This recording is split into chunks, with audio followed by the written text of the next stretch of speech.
Саламатсыздарбы, жолдоштор?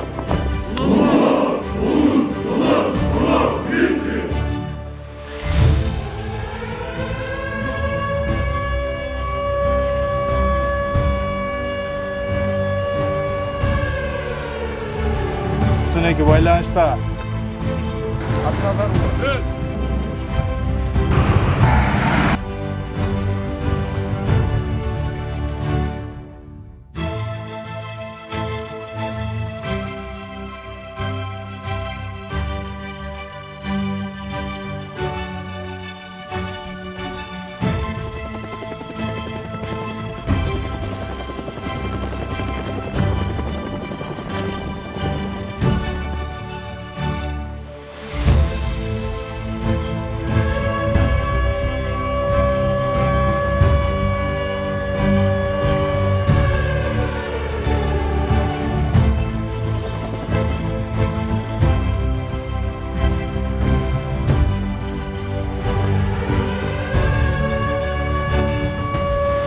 Üç maksat menен kıdırıp жүрөбүz. Birinci maksat ар бир аскер бөлүктүн күчүнүн даярдыгын текшерүү.